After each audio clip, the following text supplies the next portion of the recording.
For professional advice with a personal touch, consult FL Fuller Landau, Chartered Professional Accountants and Business Advisors. Click on flmontreal.com. Welcome to Today's Entrepreneur, a program about the entrepreneurial spirit that drives Quebec business. The voice you are not hearing this evening is that of Dan Delmar.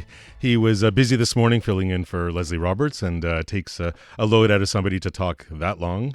And I know that. So tonight you have yours truly, Josh Miller from FL Fuller Landau. And we are welcoming tonight on the program Ball Hockey Complex Rinque, Josh Naygeboren and Jordan Topor. It's a great story. They were friends for a long time. Started out about 10 years ago. Created this, found this niche or this void in the marketplace from a ball hockey arena, because we are a city that loves our hockey, and they started on their own. And now they are basically moving on to the next stage because the space is too small and they want to expand. So we're going to hear their story later on in the show, as well as one of our tax partners at FL, Ernie Furt, is going to come on, talk a little bit about owning or building a building, as Josh and Jordan are going to do, as well as, we live in Quebec, so there's going to be some common law spouse tax matters that we're going to touch on, since we see that quite often. But before we get to that, as usual, even though Dan and I usually go back and forth with some of the entrepreneurial news of the week, I'm going to kind of pick this up on my own and fill in some of the stuff that I've read in the last week, and some of the encounters and some of the entrepreneurs that I've also encountered in the last week, and some of their interesting stories that I felt could be interesting to you, the listener. Let's, of course, Trump versus Trudeau. I'm sure you've heard it all day, all afternoon. True versus true, although, they're politicians, so I don't know if we can really use true for them. There's no question it's too early. They're talking about NAFTA.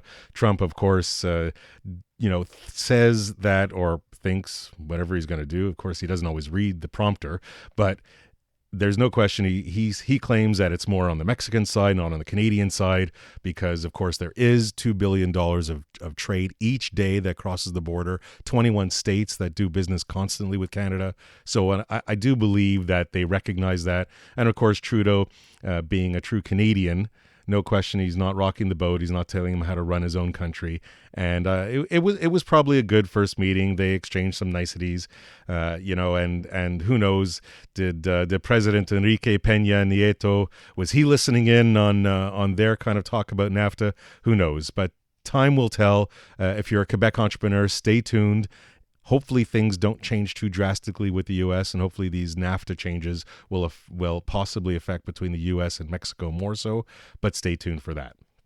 In the meantime, as I was reading some of the stories of the week, there was something in the National Post, and we've addressed this before on the show, but there, it was called What's in a Name. And the name of your business really does make a big difference, whether you're starting out at it, whether you're rebranding and renaming your company.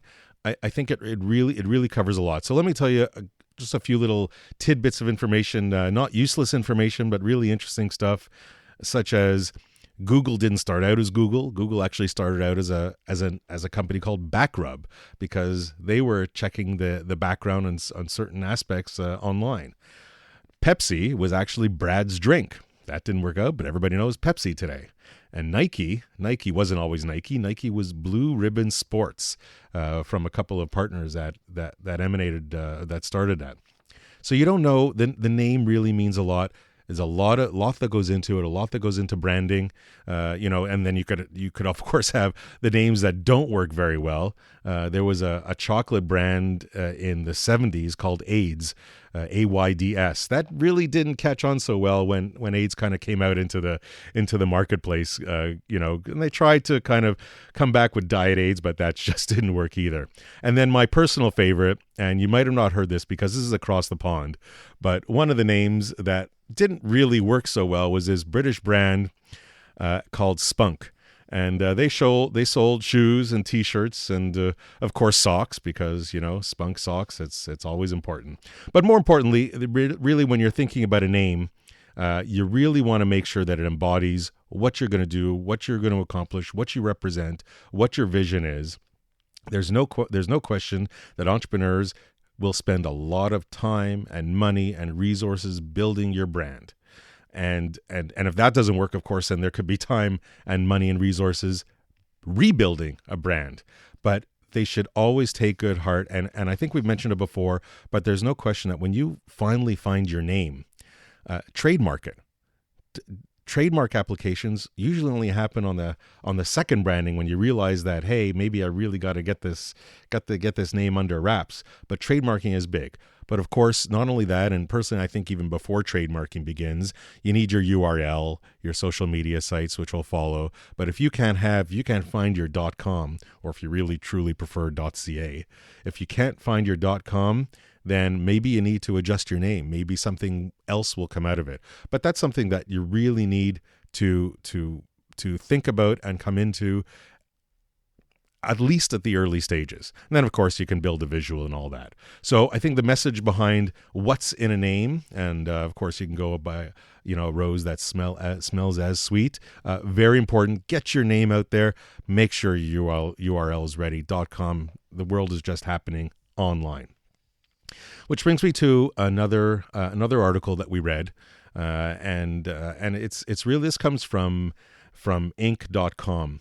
And it's six tools that every customer service rep needs from your company. Now, everybody, whether you actually have a company that sells online or sells services, there's a lot that your customers, so people that pick up the phone that talk to your customers, they got to have a little bit of leeway. They got to be prepared for that call. So I'm just going to read out a few of them and elaborate a little bit.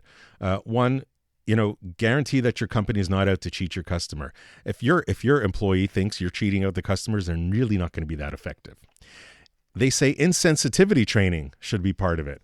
Well, that sounds kind of weird, but the reality is the customer that's speaking to you probably wasn't serviced by you, and dealt with you in the past. So you can't always take things personally. The goal is to get that customer on board, whatever it takes, which means sometimes you need to use common sense.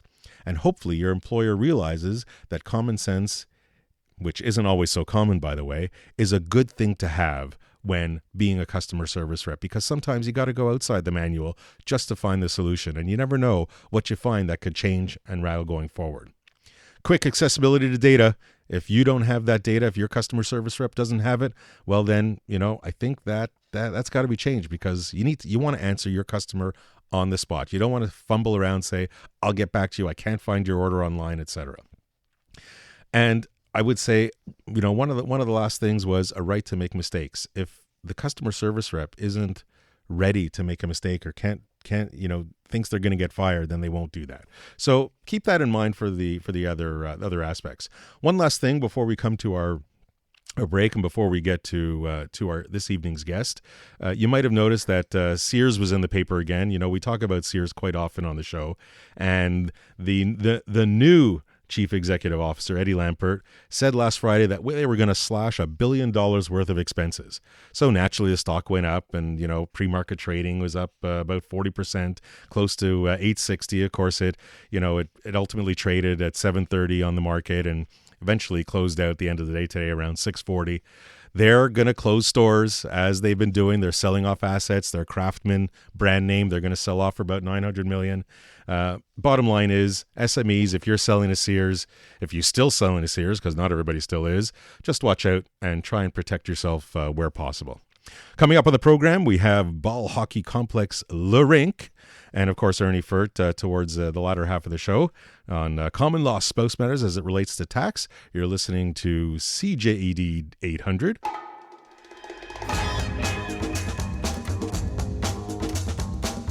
For professional advice with a personal touch, consult FL Fuller Landau, Chartered Professional Accountants and Business Advisors. Click on flmontreal.com.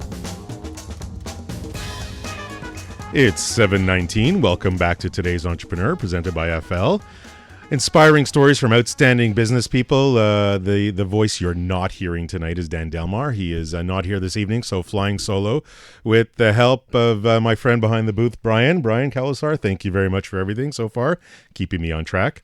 And tonight we have in studio with us Josh Naygeboren and Jordan Topor of ball hockey complex Rinque. Welcome, guys. Hey, Great, welcome. thanks Thank for you. having us. Yeah. 10 years between shows. I think you did one of these radio programs when you first started 10 years ago. So you're all prepped and ready to go, right? We're prepped. It's like riding a bike, Easy Like enough. yesterday. Yeah. We do everything in 10-year segments. We open new venues every 10 years and go on the radio every 10 years. Each decade. Yeah. Well, welcome to the program. And as we do at the beginning of each show, the first question's the easiest one. What exactly is Rinque? Let the listener know exactly what that complex is about. All right, well, Rinque is a Montreal's premier ball hockey venue in the city. We were the first one in the city of Montreal to open up, and we pride ourselves on the quality of our arena.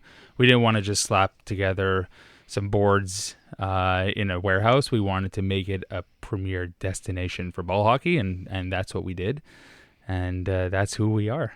What did you guys do before this? I mean, how did you know there was a void? Were you in leagues? Like, how did this concept come up? So I started a ball hockey league out of a gym 11 years ago, and off the bat I got 8 teams. I did it with a friend who wasn't Jordan, but it was another friend, and I saw that this is a sport. This is a popular sport in the city, and throughout the season I was like, there has to be somewhere else to play the game rather than a gym where there's the stage and the monkey bars and all that stuff in the way. Curtains down the middle. Yeah, there's just a lot of distractions and obstacles. And there was nowhere else in the city that this was taking place. No, not in Montreal, Yeah. not at all. And that's when he approached me Yeah. and So said, you guys have been friends before this. yeah, I mean, he lived about 3 houses down, not on the same street, but right across. And I've known him forever. He was DJ Negs. That's what I knew him as, the entertainer and entrepreneur. And he showed up and he asked me if I was interested in doing something like this.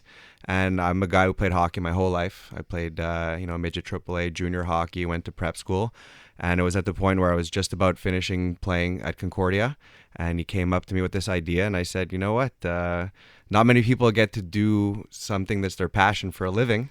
And we saw this opportunity, and we ran the numbers, we did the research on the markets, and we essentially opened up day one, having people playing 7 days a week. Did you guys have an idea that you would be entrepreneurs at some point in your life, or that early in your life? I was an entrepreneur starting at 13 years old. I had my own DJ company, and then that progressed. I did video production and graphic design, so I was always making money on my own.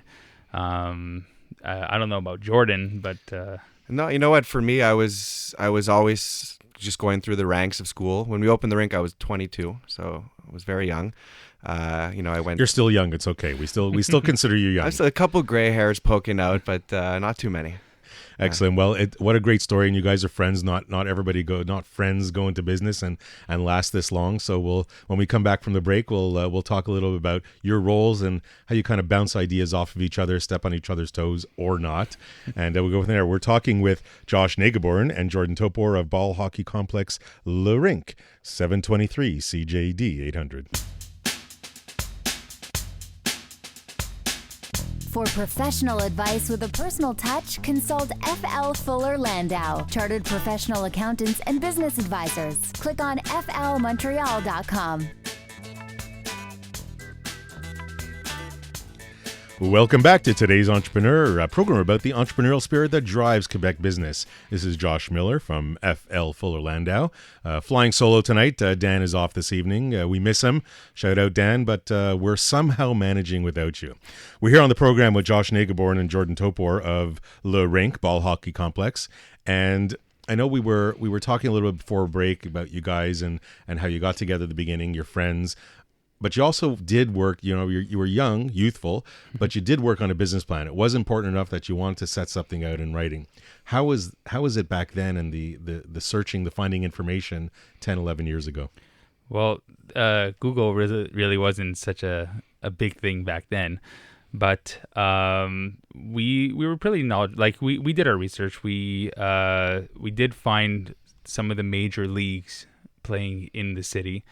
And with Jordan, he was finishing, or he's starting business school back then, and he was able to take his knowledge of business and transform it into the business plan.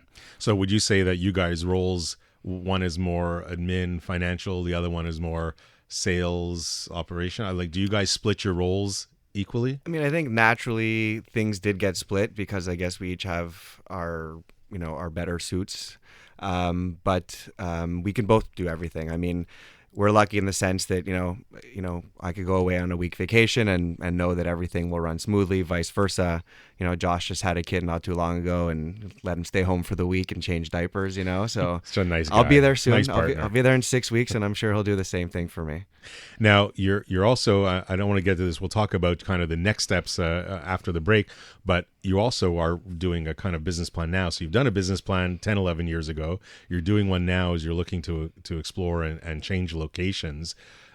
You mentioned before, Josh, about the availability of information. Today, it's got to be drastically different what you're able to find out there. Oh, incredible. I mean, you search anything on Google and you could, the information's endless, and like you're saying, like if we're looking at our original business plan that we did, which we did on Business Plan Pro, which is it's a little PC, little PC software. throwback. We pulled it out when we were trying to do one for our new venue, and a lot of the stuff was talking about the game, the sport itself, how it should work, the rates and stuff like that. But the thing that really stood out to me and to us, I guess, was the market and the industry analysis, and talking about how many teams there are throughout the city and how many leagues there are. And 10 years later, I mean, that number's grown tenfold. And, that's what gave us all the reason in the world to go ahead with this project, because we got to fill that demand. And there's no question, market and marketing play a lot in this business. I mean, you only have similar limited number of time spots, but you still got to get your name out there. So when we come back after the break, we'll talk a little bit more about the marketing, guys working together, and of course your next big project down the pipe, so to speak. Not through the pipes, but down the pipe. Yeah. You're listening to Today's Entrepreneur on CJD 800.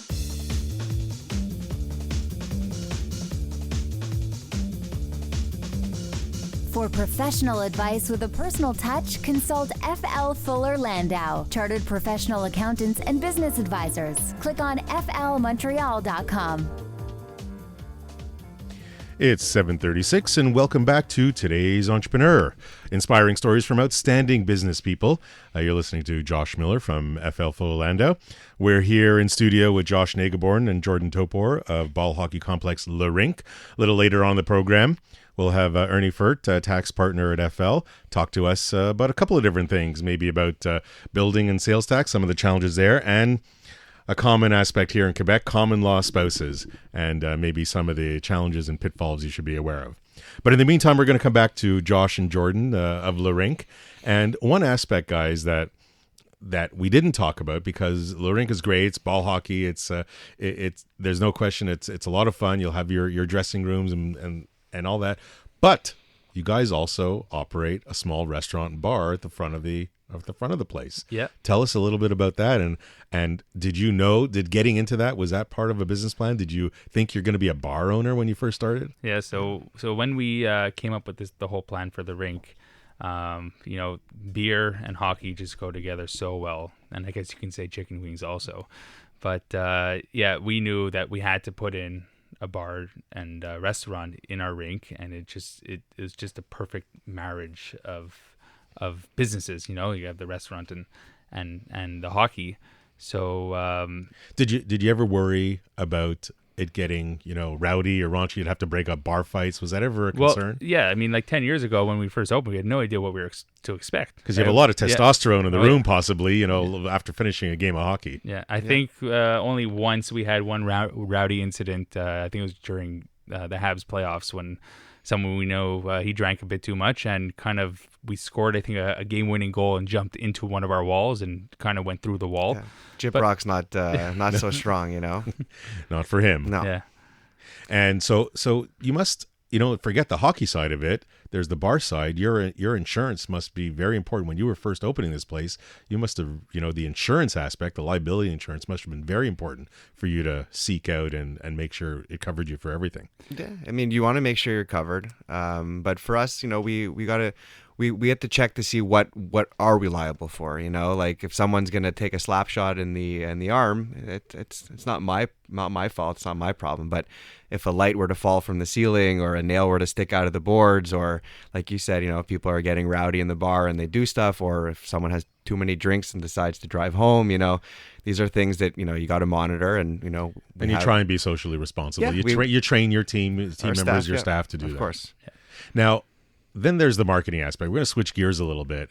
You know, it's great that you said there was a void in the marketplace. There was very few places to actually play ball hockey, but you still got to get the name out there. You're still new. You still got to make sure that people find you in some way, shape, or form. There's a lot of time slot. Not everybody wants to play every time slot, of course, but there's a lot of time slots out there. Maybe you can kind of tell us, whether it's early stages or more recently, what worked at the beginning? What did you do at the beginning versus what are you doing more of today? Okay. I mean, what we did at the beginning, it was brand new. Rinque was just a name. Most people called it Rinque or something, or whatever it was. So we had to do a little advertising. We did some it was Team 990 at the time. We did some advertising there, and we figured if we were to get X amount of teams and grow from there, it was worth it. Later on, what ended up being our number one, you know, source of marketing or getting the word out is straight up word of mouth. Yep. You know, we didn't even plan on doing birthday parties in our original business plan. We did a party in the first 2 weeks of our opening, and after every party, every single kid that was at that party's parents called the next day to say, my son just did a birthday party for one of his friends at your rink, and I need to do this also. And then social media. You know, Facebook starting to get big, and it was just the best way to reach out to, you know, everyone and anyone, you know, in the city, and that really helped as well. Yeah, especially now, I mean, we're doing the full progress of everything. Everything's up on Facebook, and everybody that I see in the rink or out or anything is saying, oh, you know, I saw the video of the place, looks great. When are you opening? That's the big question now. When's it opening? Well, now, when you first launched 10, 11 years ago, you know, you had to get the blitz out there. Even though there was a void in the marketplace, you had to do something a little bit different. Did you have a blitz or something out there that you really tried to get people to know your place? Well, we learned quite quickly how expensive advertising was back then. Traditional advertising. Yeah, traditional advertising, yeah. But really, we had extreme faith in word of mouth, especially with this type of business, because we're the only one of its kind. And once people got word of what we were doing, the calls started really coming in. We were first movers, and we filled the void that was needed, and this is essentially what we're doing with the Rinque 2.0 right now. I mean, we're full where we are, and we got to supply the demand, and that's what we're doing. It's 7:41, and we're talking with Josh Naygeboren and Jordan Topor of Ball Hockey Complex Rinque. Let's talk about it. Rinque 2.0. 2.0. Yeah. What is next for you guys? Like, you're looking at a different location. You're looking at something a little bit bigger that can support the demand. Explain a little bit. So basically, 5 years ago, we were on a 5-and-5 lease where we are. We are leasing our place where we are. And we came up to 5 years. We had to decide what we were going to do. Are we going to look for somewhere else, or are we going to continue in the location we were? Timing wasn't right, so we stayed where we were. Fast forward 5 years later, and we were like, this is the time. This is the time where we need to move and expand. One rink is just not cutting it anymore, and we had to start looking for real estate for our new venue. Now, when you say it didn't cut anymore because the demand was too much, were you turning away people? Did you have too much? You know, you just couldn't. The capacity just wasn't there. Turning people away on a daily basis, pretty much. We have leagues and groups and everything that are booked for 52 weeks a year, and especially at the prime hours that people want to play, the good hours on the weeknights, weekends, stuff like that. We have very limited space. So let's talk about location. You're trying to look for a location. Where do you look? Do you stay close to, because right now you're currently on Côte de Liesse, near the DeCarry Circle. Yeah. Are you looking for a place that's close to it, or are you just looking for the right building that doesn't have columns in the wrong place? A little bit of both. We really wanted to stay as close as possible to our current location. It was just a great spot. You know, you had access from the west and access from the east, and even north and south. We're access from everywhere. So we wanted to stay close, but at the same time, our business needs column-free warehousing space. And that is not easy to find in the city, also with the height and everything. So we got really lucky with the building that we did find. Was it a long search? It wasn't as long as we thought it'd be. It was not a long search. We explored different options. We explored going to certain areas where people would build stuff for us that we'd pay rent. We explored other options. At the end of the day, we kept coming back to, enough paying rent. Let's buy a building, and let's have our legacy. And I think the first building that we went to look at to purchase was this one. Yeah. We saw it. We saw one of the warehouses was perfect height, perfect width to fit a rink. The other one wasn't so much, but still beats building from the ground up. That's for sure. What's going to be new in this place? What's going to be a little bit harder, a little bit bigger to manage?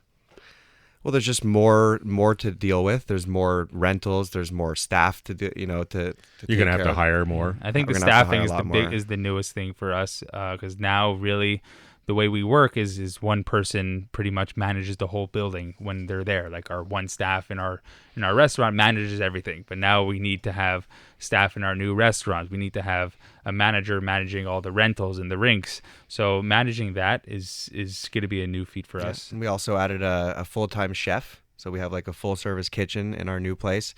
The design in the bar is going to be super modern, very homey. It's going to be TVs everywhere you look. Great place to watch games. As you said, Le Rinque 2.0, bigger, better, cleaner, newer, There you and go, yeah. can attract a lot more. Yeah. But you guys are taking on a risk of buying a building, so kudos to that. True entrepreneurs. You're listening to Today's Entrepreneur on CJD 800.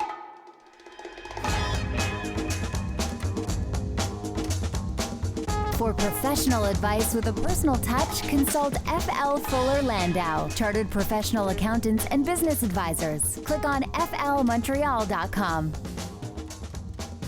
It's 7:49. Welcome back to today's Entrepreneur program about the entrepreneurial spirit that drives Quebec business.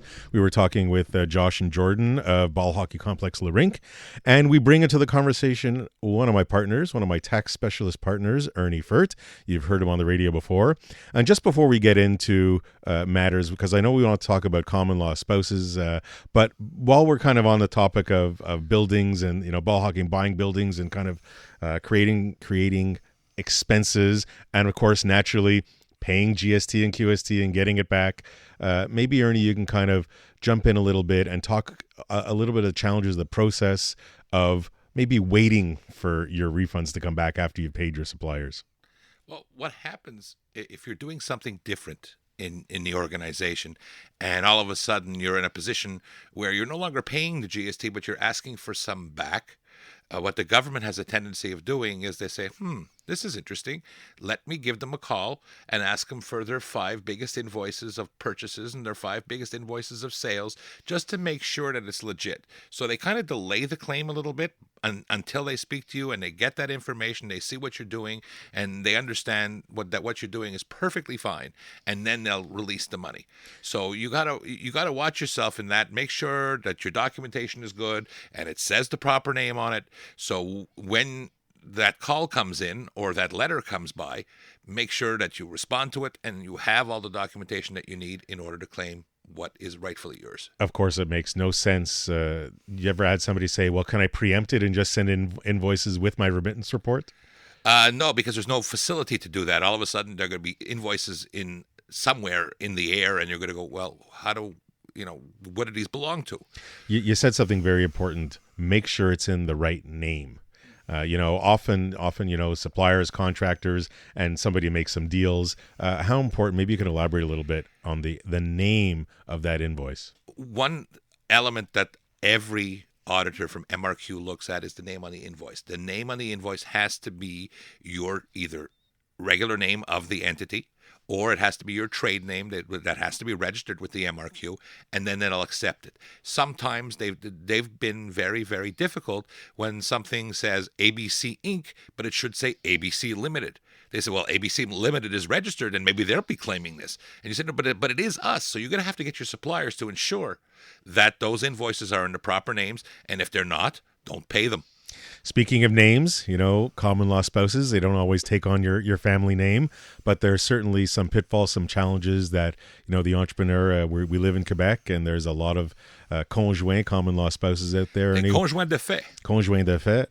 What are the first couple of things that come to mind from a tax perspective from that? Well, first of all, from a tax perspective, a lot of people don't necessarily indicate that they're conjoint de fait on their tax returns are common law spouses. So, they live together in a conjugal relationship.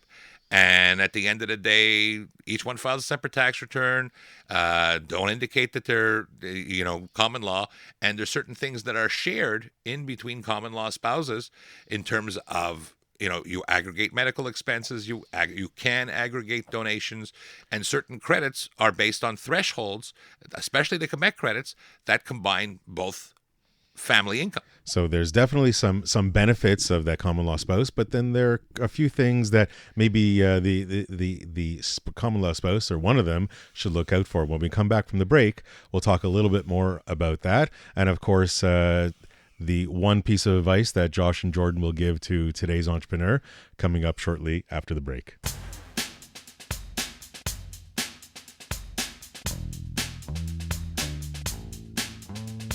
For professional advice with a personal touch, consult FL Fuller Landau, Chartered Professional Accountants and Business Advisors. Click on flmontreal.com. Welcome back to today's entrepreneur. Just a few moments left in the program. It's 7:56, and we're chatting with Ernie Furt, a tax partner at FL, about common law spouses. Ernie, what? I'm just going to let you not ramble on, but give us the important data. Common law spouses, what comes to mind? Pitfalls, challenges for people to know. One pitfall that I came across last week is all of a sudden you have people who are in a common law relationship, but they don't indicate it on their tax return, and then one of the spouses dies. And the other spouse says, well, am I entitled to the Quebec survivor's pension? The answer is yes, but you probably have to indicate that on your tax return. And if you haven't, you're most likely going to have to amend those years. And you have to be living with that spouse 3 years before the death, while the regular common law definition for a common law spouse is 1 year. So just guide yourselves accordingly, and just remember what you're indicating on your tax return, and remember what you can indicate, and watch out for the good times and watch out for the bad at the end of the day. It might not just be on the tax return you have to indicate it. I mean, maybe there's other ways that, and if you didn't indicate on tax return, you might have to prove otherwise. Well, you're going to have to prove it. You're going to have to prove that you lived in a conjugal relationship. It just creates an additional layer of stress in a time of stress. And it's that additional layer of stress no one needs. So do it right. Put it down the way you're supposed to put it, and get what you're entitled to at the end of the day. There's enough stress in relationships as it is, so Absolutely. let's not add to it. Thanks very much, Ernie. And as we approach the last moments of the show, as we do each week, although I promised the guys that one thing they didn't address was that they were building new, bigger locker rooms, kind of like the Habs are going to have, right, guys? Or the Habs have? Professional stalls. Like Professional stalls. Yeah. But just before the program, we always turn to you guys, turn to the entrepreneurs here, and ask them, Josh, Jordan, what would be your one pieces of advice for today's entrepreneur? Well, if you have an idea, don't give up on that idea. Even if it's a bad one, try it out. You never know what can happen. And if it doesn't work out, come up with something else. If you want to be an entrepreneur, you have to take risks, and just don't give up. Excellent. Thank you, Josh. Jordan? I'd say main thing is know your business, know what's going on, and know your clients. Be a face to the name. I think that's one thing we pride ourselves on, is that 90+% of the people that come in and out of our facility, I know them by name. I know something about them, and we can have conversations, and they know that, the place isn't just a facility where the doors are open and you come use it. If there's something you need, you can always reach us, and that's what people like. They like the one-on-one interactions.